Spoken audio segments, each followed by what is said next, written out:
నమస్తే, నేను మీ కుప్ప పద్మిని. ఇన్నాళ్ళు మీ సపోర్ట్‌ని నాకందిస్తూ, మీ ప్రేమని నాకందిస్తున్న ప్రతి ఒక్కరికి కృతజ్ఞతలు. ఇప్పుడు చూడబోతున్న ఈ వీడియో కూడా ఖచ్చితంగా మీకు ఉపయోగపడుతుంది. లైక్, షేర్ అండ్ సబ్స్క్రైబ్ చేసి మీ ఇష్టాన్ని అలాగే మీ సపోర్ట్‌ని నాకందించండి. అలాగే ఈ వీడియో పట్ల మీ అభిప్రాయాన్ని కామెంట్ సెక్షన్‌లో కామెంట్ చేసి నాకు తెలియజేయండి. నమస్తే. నమస్తే, వెల్కమ్ టు అవర్ ఛానల్. నేను పద్మిని. ప్రస్తుతం మనతో పాటు ప్రముఖ ఆధ్యాత్మికవేత్త, ప్రముఖ జ్యోతిష పండితులు కేఎస్ఆర్ గారు మనతో పాటు ఉన్నారు. మాట్లాడదాం. సార్ నమస్తే సార్. ఎలా ఉన్నారు సార్? బాగున్నాను. బాగా ఉంటాను. మీరు మన బాగుంటారు. వాళ్ళందరూ కూడా బాగుండాలి. అవును. One of the coolest persons మీరు. నేను చూస్తూ ఉంటాను కదా ఇంత మందిలో, you one of the coolest persons. చాలా చాలా నచ్చేటటువంటి క్వాలిటీ మీలో. ఏం లేదు, మన అందరం కూడా ఏమంటాం, ఈ భగవంతుడి తత్వంలోకి వెళ్ళిపోతున్నప్పుడు ఆటోమేటిక్గా ఆ రకమైన స్థిత ప్రజ్ఞత అనేది ఆటోమేటిక్గా వస్తూ ఉంటుంది. వస్తూ ఉంటుంది. కొంతమందిలో ఎందుకని రావట్లేదు మరి? ఇక్కడ డిఫరెన్స్ ఒకటి ఏంటంటే, పెద్దానికి మనం ఏంటంటే ఆవు వ్యాసం కథలాగా కొంతమంది ఒకే రకమైన సేవలోకి అంటే వాళ్ళకి అదొకటే తెలుసు, భగవద్గీత ఒకటే తెలుసు అనుకోండి. మనం ఎన్నిసార్లు వచ్చినా ఆ భగవద్గీతలోనే ఉంటుంది. అలాగే నేను నాలాంటి వాళ్ళని అడిగారు అనుకోండి, ఎన్నిసార్లు అడిగినా జ్యోతిష్యపరంగా ఎక్కడో కనెక్షన్ అనేది ఉంటుంది. ఈయనకి ఈ కనెక్షన్ లేదు కాబట్టి డిస్టర్బ్ అవుతున్నారు. సో అలా ప్రతిదానికి కారణ కార్య హేతు అని చెప్పి ఉంటాయి. సార్, వరాహి నవరాత్రుల్లోనే ఉన్నాం మనము. వరాహి నవరాత్రుల్లో చివరి రోజు 15వ తారీఖు సోమవారం. ఆ రోజు ఒక ప్రత్యేకమైనటువంటి విధి విధానాన్ని చెప్తాను ప్రేక్షకులకి అని మీరు అనటం జరిగింది. ఏమిటి లాస్ట్ డేకి ఉన్నటువంటి ఆ ప్రాముఖ్యత? ఏం చేసుకోవాల్సి ఉంటుంది ఆ రోజు? రైట్. అంటే చివరి రోజు అనే దానికి మనం ఏమంటాం, ఒక ఫస్ట్ ఆనందంతో అడుగులైతే అయ్యో అప్పుడే అయిపోతున్నాయని ఒక బాధ కూడా ఉంటుంది. అలాగే మనము ఇంతకుముందు వారాహి మీద చేసినప్పుడు మీరు ఒక మాట అన్నారు. అంటే ఇది వారాహిదేవి ఉగ్రదేవతగా మనం ఆరాధించకపోయినా ఆరాధించడం వల్ల 10 మందికి మేలు జరుగుతుంది అని చెప్పి. అది ప్రత్యక్షంగా వైజాగ్లో మా సోదరు నాకు చెప్పారు.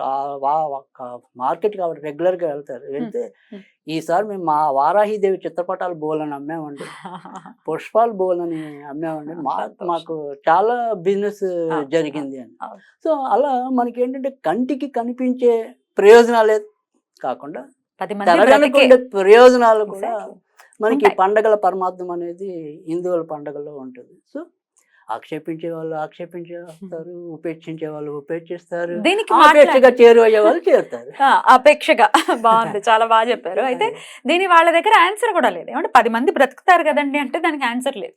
అంటే ఇలాగే బ్రతకాలా అని అంటారు. మరి ఎలా బ్రతకాలో ధర్మబద్ధమే కదా. అధర్మబద్ధంగా పూలమ్ముకుని బ్రతకడం ధర్మబద్ధం. ఇప్పుడు వారాయి జయంతి కాకుండా మనం కృత్రిమంగా వారాహి జయంతిని సృష్టించామనుకోండి, అప్పుడు అది మోసం. అవును, అలా కాదు కదా. నిజంగానే ఆవిడ ఏదైతే ఉందో ఆ శాస్త్ర సమ్మతమైన విధానంలోనే చేస్తుంది. అయితే ఇక్కడ మనకు వచ్చేప్పటికి ఈ ముగింపు రోజుకి వచ్చే విశిష్టత ఏంటంటే, మీకు లోగడ చెప్పాను, ఈ వారాహిని సంపుటీకరణలో అనేక రకాలైన మంత్రాలు ఉన్నాయి అని చెప్పి.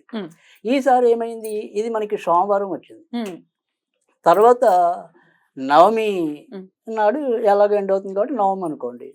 తర్వాత ఇదే రోజు వచ్చిన నక్షత్రం ఏంటంటే కనుక అది రాహుకి సంబంధించిన నక్షత్రం ఉంది, స్వాతి. ఈ స్వాతి నక్షత్రం అనేది రాహుకి. ముఖ్యంగా మనం ఏంటంటే ఏదైనా సరే ఇవాళ రోజుల్లో మనము అనేక వేలాది జాతకాలు పరిశీలించిన నేపథ్యంలో ఎక్కువ శాతం ఇబ్బంది ఎవరితో ఉంటుంది, రాహుకేతుతోనే ఉంటుంది. సో ఇది కూడా మనకి ముఖ్యంగా అంటే మొత్తం అన్ని రకాల కాలసర్పదోషాలు ఉంటాయి, కొన్ని పరోక్ష కాలసర్పదోషాలు అనేవి ఉంటాయి అనుకోండి. అయితే ముఖ్యంగా మనకి ఎక్కువ శాతం ఇబ్బంది పడేది ఏమవుతుందంటే, 3వ ఇంట్లో రాహు ఉంటే మనకు ఆటోమేటిక్గా 9వ ఇంట్లో కేతు ఉంటాడు. అలాగే లగ్నంలో రాహు ఉంటే సప్తమంలో కేతు ఉంటాడు. అంటే వాళ్ళు ఉల్టా పల్టా, వాళ్ళిద్దరు ఎప్పుడు ఎదురుబెదురుగా ఉంటారు కదా. తర్వాత వచ్చేప్పటికి 5వ ఇంట్లో ఉంటే 11వ స్థానంలో ఉంటారు. ఈ 3 వాళ్ళు ఎక్కువ ఇబ్బందులు పడతారు. ఏ రకంగా ఇక్కడ 3 తర్వాత వచ్చేప్పటికి 9 అని చెప్పాం అనుకోండి. 3, 9 అనేది ఏదైతే ఉంటుందో తప్పకుండా అది ఇతరులతో 3వ ఇంటి పరంగా ఈ కమ్యూనికేషన్ ప్రాబ్లమ్స్ చాలా ఎక్కువ ఉంటాయి. అంటే బంధువుల మధ్య ఒకరికొకరికి సమన్వయం లోపించడం, ఇంట్లో తోడబుట్టిన వాళ్ళే ఒకళ్ళొకరికి ఎదురు తిరగటం, అలాగే బయట మనం ఎంత మంచిగా మాట్లాడినా మనకి శత్రువులు తయారవటం, అది 3వ ఇంటి మీద ఉంటుంది. ఇక 9వ అనేది అదృష్టం ఎప్పుడు కూడా. అంటే అదృష్టం నోటి దాకా వస్తూ ఉంటుంది, అందరి పరిస్థితులు ఎక్కువ ఉంటాయి. కేతు ఉన్నప్పటికీ అది కేతువైనా రాహువైనా ఎవరున్నా పైగా అదే అనుకోకుండా కేతు దశ నడుస్తున్నట్టయితే కనుక భక్తి అయితే పెరిగి ఆ రకంగా మేలు జరుగుతుందేమో తప్ప ఒక్కోసారి నాన్నగారి ఆరోగ్యానికి ఇబ్బంది ఉంటుంది. ఎందుకంటే అది 9వ ఇల్లు అనేది మళ్ళీ నాన్నగారి ప్లేస్. అంటే ఒక రకంగా చెప్పాలంటే అప్పుడు నాన్నగారి వైపు నుంచి కూడా ఈ సర్పదోషం వస్తోంది అని అదొక తార్కాణం. సో అది 3, 9. తర్వాత వచ్చేప్పటికి ఈ ఎప్పుడు ఇవి కూడా ఎక్కువ ఉంటాయి. ఈ లగ్నంలో రాహు కానీ కేతువు కానీ ఉన్నప్పుడు ఇది ఖచ్చితంగా ఏవైతే సంబంధాలు దగ్గరదాకా వచ్చి కుదరకపోయేదానికి ఇదే కారణం ఉంటుంది లగ్నంలో, అలాగే సప్తమంలో. ఎందుకంటే ఈ లగ్నంలో ఎప్పుడైతే ఉంటామో నిర్ణయాత్మక శక్తి తగ్గటం, తర్వాత వివాహం మీద కావాల్సిన టైంలో మోజు లేకపోవటం. అంటే ఏదో టైంలో దాన్ని వాయిదా వేసి తర్వాత కావాలని ఉరకలెత్తే ఆ పీరియడ్ దాటిపోతుంది. కరెక్ట్. సో అప్పుడు ఇబ్బంది ఉంటుంది. తర్వాత వచ్చేప్పటికి ఏంటంటే ఇప్పటికీ అంటే పెళ్ళైన వాళ్ళు ఉంటే అక్కడ ఇబ్బంది ఉంటుంది. వాళ్ళిద్దరి మధ్య సఖ్యతపోవటం, ఒకసారి ఇల్లీగల్ కాంటాక్ట్స్. అది సప్తమంలో రాహు ఉంటే ఉంటుంది, కేతు ఉంటే తక్కువ. జనరల్గా సప్తమంలో రాహు ఉంటే ఆ రకమైన ప్రాబ్లం ఉంటుంది, అఫైర్స్ పెట్టుకునే పరిస్థితి ఉంటుంది. తర్వాత రెండోది ఏంటంటే అది దేనికి కొంతవరకు మంచి అంటే విదేశాల్లో సుఖపడడానికి కొంతవరకు పనిచేస్తుంది. ఓకే. సో అందుకని అది ప్రాబ్లం. తర్వాత ఇది చాలా మందికి ఉండే ప్రాబ్లం ఏంటంటే ఎక్కువగా 5, 11. ఈ 5 అన్నది ఏంటంటే ఇది బుద్ధి స్థానం, కామస్థానం. అందుకని పిల్లలకి ఆటోమేటిక్గా లోపం వస్తుంది. 5వ ఇల్లు అనేది మళ్ళీ సంతాన స్థానం కదా. సో అందుకని ఈ కామస్థానం అనేది సరిగ్గా లేకపోతే పిల్లలకి ఇబ్బంది ఉంటుంది. తర్వాత వచ్చేప్పటికి ఏంటంటే బుద్ధి, ఈ బుద్ధి మనకు ఉపయోగపడదు, బయట వాళ్ళని బాగు చేయడానికి ఉపయోగపడుతుంది. సో లాభం అన్నది భాగ్యం అన్నది ఒకటే, అది నోటికి అందే మూమెంట్లో ఏదో రకమైన ఇబ్బంది. సో ఈ రకమైనవే మనకు అత్యధిక భాగం కనపడతాయి. మనం చూసే జాతకాల్లో ఈజీగా ఐడెంటిఫై చేసేయచ్చు, చెప్పిందే చెప్తున్నాను అనిపిస్తుంది జాతకాలు క్లయింట్స్ వచ్చినప్పుడు. అంటే అంతమందికి ఉంది ఇది. గ్యారంటీగా నేను చూసే ఏదైనా సరే 100కి మనకి కనీసం 70% మందికి ఉంటుంది, ఒక 30% మంది బయట ఉంటారేమో. అందుకని నాకేమనిపిస్తుంది అంటే కనుక మనం పూర్వ చరిత్రలోకి వెళ్తే మనకి ఇన్ని ఇల్లులు ఉండేవి కాదు కదా. ఎక్కడికక్కడ ఖాళీ స్థలాలు ఉండేవి, ఖాళీ స్థలాలు ఉన్నప్పుడు పాములు ఉండేవి, పాములు ఉంటే వాటిని చంపేవాడు. సో సరే, ఒకవేళ అదెప్పుడో పాము ఇప్పుడు పగపడుతుందా, ఈ కర్మ సిద్ధాంతం ఏంటి అని నవ్వే వాళ్ళు ఉండొచ్చు, అది మామూలే కదా. కానీ నేను వాళ్ళకి చెప్పేసరికి కాసేపు పాములు పక్కన పెట్టేయండి.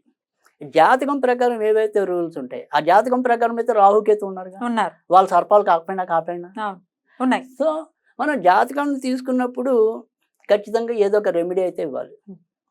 ఎందుకంటే జాతకాలకు వచ్చేవాళ్ళు కేవలం జాతకం తెలుసుకుందామని ఎట్టి పరిస్థితిలో రాదు. అంతే కదా, బాధపడుతున్నాం కాబట్టి మాకు ఏదైనా ఒక మార్గం చూపించండి గురువర్యా అంటారు. Correct correct. సో అలా చూపించలేనప్పుడు అసలు మన దగ్గరికి ఎవరు వస్తారు? చూపించాలి కదా. పైగా వాళ్ళు చూపించడానికి కూడా ఒకటి ఏంటంటే కేవలం నీకు ఇది ఇలాగా జరిగిపోతుంది, నువ్వు ఇలాగే నాశనం అయిపోతావు, లేదా నువ్వు ఇలాగే బాగుపడతావు, ఇలాగే సుఖపడతావు అన్నారనుకోండి, మన ఋషులు ఇచ్చిన దానికి అర్థం ఉండదు. నాయన నీకు అలాంటి టైంలో ఇబ్బంది ఉంది కాబట్టి నువ్వు ఎలా సరిదిద్దుకుంటావు, ఇలా ఆల్టర్నేటివ్స్ ఉన్నాయి, లేదా నువ్వు ఇలా జాగ్రత్త పడు అనేది ఉంది. సో అందుకని ఖచ్చితంగా జ్యోతిష్యం ఎక్కడ ఉంటుందో పరిహారం అక్కడ ఉంటుంది. సో ఆ పరిహారం లేకపోతే ఉపకారం ఉండదు. సో ఆ ఉపకారం జరగాలంటే ఈ రోజు మనం చేయాల్సింది ఏంటంటే ఆటోమేటిక్గా ఇటు ఎలాగో వారాదేవికి మనం ఉద్వాపన చెప్పడం అనేది ఉంటుంది. అంటే చేసుకోకపోయినప్పటికీ చేసుకోవచ్చా? ఇప్పుడు అది ఇప్పుడు ఎలాగో మనం ఈ రోజు మనం చేయలేకపోతే తర్వాత ఎప్పుడు చేయొచ్చు అది కాదు నేను అనేది. ఈ 9 days మేము ఏమీ చేయలేదండి అమ్మవారికి, అంటే పెద్దగా పూజ అది చేసుకోలేదు, లేకపోతే దీక్ష లాగా దీనికి దానికి అంటే కేవలం వారాహి మంత్రం ఇస్తున్నాం అంతవరకు. సూపర్. అది లాస్ట్ డే కూడా చేసుకోవచ్చు, లాస్ట్ డే చేసుకోవచ్చు. ఒకవేళ కుదరకపోతే ఎలాగో తర్వాత ఇంకో 2-3 ఆల్టర్నేట్ డేస్ చెప్తాను నేను. సో అందుకని అప్పుడైనా చేసుకోవచ్చు. కానీ ఎలాగో అదేంటంటే మనకి 2 కలిసి వచ్చాయి కదా, ఇటు వారాహి నవరాత్రులు కలిసి వచ్చాయి, పైగా మనం ఇస్తున్నది వారాహి మంత్రం. సో అందుకని ఖచ్చితంగా ఈ రోజు మొదలెట్టారనుకోండి, ఎలాగో నేను చెప్పేది ఎప్పుడు కూడా 60 రోజులు 90 రోజులు ఉంటుంది. ఈ 90 రోజులు ఈ మంత్ర పఠనం చేశారనుకోండి, ఇక్కడ మనకి ఇందాక చెప్పిన వాళ్ళు ఎవరైతే సమస్యల్లో ఉన్నారో, అంటే లాభాలు దగ్గర దాకా వచ్చి పొందలేని వాళ్ళు ఎవరు ఉన్నారు, సంతాన సమస్యలు ఎవరైతే ఎదుర్కొంటున్నారో, వివాహపరంగా సమస్యలు ఎవరైతే ఎదుర్కొంటున్నారో వాళ్ళందరికీ ఈ పరిష్కారం పనికొస్తుంది. ఓకే. కనుక ఇక్కడ మనం చేయవలసింది ఏంటి అంటే కనుక ఇదే రోజు వారాహి దినం రోజు వారాహి ఫోటో మనం పెట్టుకున్నా పెట్టుకోకపోయినా మన ఇంట్లో ఉన్న అమ్మవారి ముందే కూర్చుని హోం హూం యారాల హూ, దానికి దీర్ఘం ఉంది, హూం హూ, రైట్, గ్లౌం నాగవారాహి నాగవారాహి సర్వ దోషాన్ నిర్మూలాయ స్వాహ. ఓకే. ఓం హూం గ్లౌం నాగవారాహి సర్వదోషాన్ నిర్మూలాయ స్వాహ. అద్భుతం. సింపుల్ గానే ఉంది చక్కగా. ఇది మనకున్న ఈ సర్పదోషాలని కూడా హరించే మంత్రం. కనుక దీన్ని ప్రతిరోజు పఠించడం వల్ల ఖచ్చితంగా వాళ్ళకి ఉండే ఈ శాంతి ఏదైతే కావాలో ఆ శాంతి అయితే జరిగి తీరుతుంది. మరి చాలామందికి ఉండే సందేహం ఏంటంటే, మనం ఇప్పుడు ఒకవేళ ఈ మంత్రం జరిపే ప్రతిరోజు కూడా ఆవిడకి ఏదైనా నివేదన చెయ్యాలా, అమ్మవారికి ఎలాంటి నివేదన చేస్తే మంచిది అని. సో రెండు నివేదనలు ఇక్కడ. ఒకటి తేనెైనా పెట్టండి, 2 పానకమైనా పెట్టండి. ఈ 2 ఎప్పుడు పానకం చేయడం చాలా తేలికైన పని. తేనె అనేది సాధారణంగా ఇంట్లో ఉంటుంది. సో తేనె చేయడం వల్ల ఏంటంటే రాహుకి మనం మూల పదార్థంగా చెప్తాం. ఆయన ఉపశాంతి ఉంటుందా? తప్పకుండా. అందుకని తేనెను చేయొచ్చు. సరే వారాహిదేవికి పానకం ఇష్టం కాబట్టి పానకం నివేదన చేయొచ్చు. కనుక ఈ రెండిట్లో ఏదైనా కూడా తప్పకుండా చేసుకోవచ్చు. సరే మనం ఏంటంటే ఈ వారాహి నవరాత్రుల తర్వాత చూసాం ఈ వీడియో. రైట్, అదే నేను ఒకవేళ తర్వాతే చూశారు, మరి మేము ఎప్పుడు చేసుకోవాలి అనేది కలగటం అనేది చాలా సహజం. ఇక్కడ మనకు వచ్చేది ఏంటంటే, ఒకటి ఈ ఆషాఢ మాసం అయ్యాక ఆషాఢ మాసంలోనే మొదలెడదాము అంటే కనుక ఏదైనా సరే పంచమి నాడు కానీ పౌర్ణమి నాడు కానీ మొదలెట్టండి. లేదు అంటే శ్రావణ మాసంలో, ముఖ్యంగా ఈ తెలంగాణలో మనము ఏమంటాం, ఆంధ్ర సైడ్ నాగుల చవితి చేసేది, వీళ్ళు నాగపంచమి చేస్తారు. శ్రావణ పంచమి నాడు అదే రోజు మొదలెట్టండి. దాన్ని మళ్ళీ గరుడ పంచమి అని కూడా అంటూ ఉంటాం. కనుక అదొక పద్ధతి. సో ఎప్పుడైనా సరే ఈ నెలలతో సంబంధం లేకుండా పంచమి పౌర్ణమి, ఈ పంచమి పౌర్ణమి తర్వాత మనకి కొంతవరకు అమావాస్య అయితే బాగా ఎక్కువ మంచి అయితే కనుక పంచమి ఇది. అయితే ఈరోజు సోమవారం అని ఎందుకు చెప్పామంటే, ఎప్పుడైనా మీరు ఎక్కడైనా సరే బయటైనా సరే రాహుకేతు పూజ చేయించుకోవాలి అనుకున్నప్పుడు, అంటే ఈ పూజ కాకుండా ఎప్పుడైనా మీరు ఏదైనా కాళహస్తి వెళ్ళినప్పుడు కానీ ఇతరత్ర కానీ ఎప్పుడైనా సరే రాహుకేతు పూజ చేయించుకోవాలి అనుకున్నప్పుడు కూడా సోమవారము రాహు నక్షత్రం వచ్చిన, శనివారం రాహు నక్షత్రం వచ్చిన, శుక్రవారం రాహు నక్షత్రం వచ్చిన, ఈ 3 కూడా చాలా అద్భుతమైన దినాలు. సో ఖచ్చితంగా మనము ఆ రకంగా కూడా చేసుకోవచ్చు. ఆరుద్ర, స్వాతి, శతభిషం రాహు నక్షత్రాలు కాబట్టి నక్షత్రాలు గుర్తుపెట్టుకుని ఆ రోజుల్లో చేసుకుంటే అంతేగా. సోమవారం, శనివారం, శుక్రవారం. అది అద్భుతం సార్. చాలా బ్యూటిఫుల్ గా ఎక్స్ప్లెయిన్ చేశారు. ఇప్పుడు చెప్పిన మంత్రం 108 సార్లు చేసుకోవాలి కదండి. అది వాళ్ళ ఓపిక. మనం అంటే ఎప్పుడు ఒకటి 27, 54, 108 పావు అర పూర్తి. రైట్ సార్, అద్భుతంగా వివరించారు. ఖచ్చితంగా వరాహి నవరాత్రులు అయ్యో ఏం చేయలేకపోయామే, సర్పదోషాలు ఉన్నాయో లేదో తెలియని వాళ్ళు కూడా ఉంటారు. కానీ సర్పదోషము ఉంది అనడానికి కూడా ఇవేమీ అవసరం లేదు. చాలా సింపుల్ లాజిక్ ఏంటంటే, వాళ్ళ ఇంట్లో మనశ్శాంతి ఉండదు. ఒక సమస్య వదులుతుంది అంటే రెండోది కాచుకొని ఉంటుంది రెడీగా. అది ఫండమెంటల్ రూల్ అంతే. ఇవి ఉన్నాయి అంటే ఖచ్చితంగా ఈ మంత్రం చేసుకోండి అని చెప్తున్నారు. డెఫినెట్ గా ఇది చాలా చాలా ఓకే. నమస్తే.